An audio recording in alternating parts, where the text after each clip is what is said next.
Okay, this is the very last part of Act 1, Scene 3. This is just simply Iago's final soliloquy at the end of the act.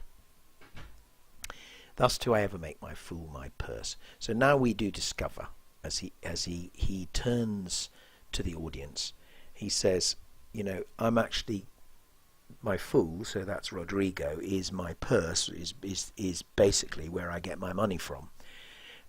For I mine own knowledge and profane should, so I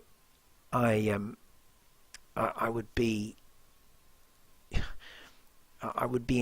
insulting myself if I would spend any time with such a snipe. That's a sort of little bird, and it's used here as a type of worthlessness, sort of, you know, little strutting bird. I would spend any time with this idiot, but for my sport, you know, for fun, and also to gain something from him, profit again here. So we've got purse and profit. I hate them more, and that's done usually. If you look at the Kenneth Branagh do that in the film, there's a really good pause here, and then he really hits that with a kind of strong note of disgust.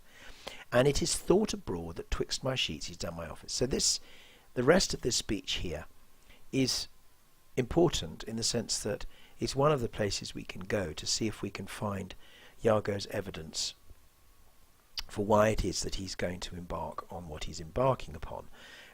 He has already told Rodrigo that it's because he's been overlooked.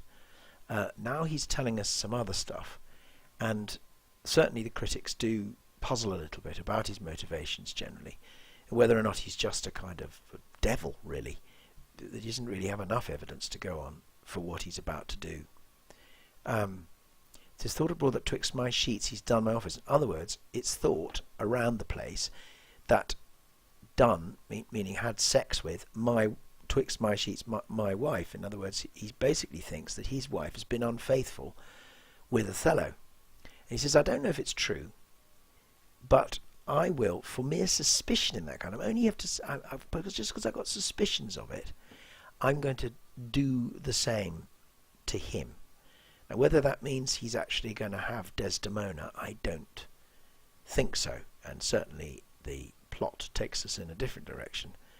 But it's do there more like as in I'm going to get an equal revenge. He holds me well, so he thinks I'm a great guy, and that would make my job much easier. Cassio's a proper man. Proper as in handsome. Let me see now. So he's thinking things out. To get his place, so he wants Cassio's job, and to plume up my will, so to glorify myself in a kind of double knavery. So he's going to bring down Cassio and get his place and get revenge on Othello all at the same time. How? Let's see. So these kind of this really good fun to play as you probably to act this, because you kind of got to have a pause, and you have to stress both as let's see. After some time, to abuse Othello's ear that he, Cassio, is too familiar with his, Othello's wife. Familiar as in getting too close to her. He hath a person and a smooth dispose. Yeah, so Cassio is a bit of a super smoothie, and a smooth disposition to be suspected. He's absolutely perfect because he's a handsome guy.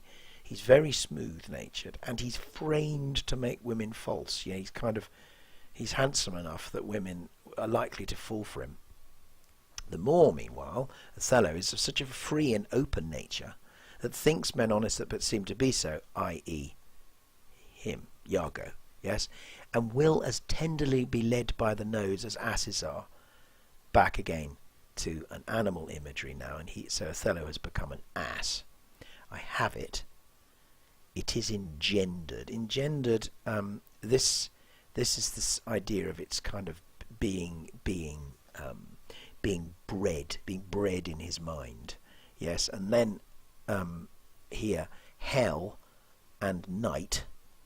So this is now the kind of imagery of darkness, which does actually run through the play quite a lot. I'm sure we talked about it, and then counterpointed with the light, which of course you've got a rhyming couplet at the end, which tells us it's at the end of the act, must bring this monstrous birth to the world's light. The monstrous birth, of course, is his plot, his idea.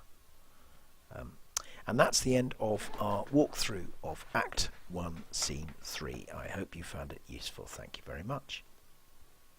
Join me for Act 2.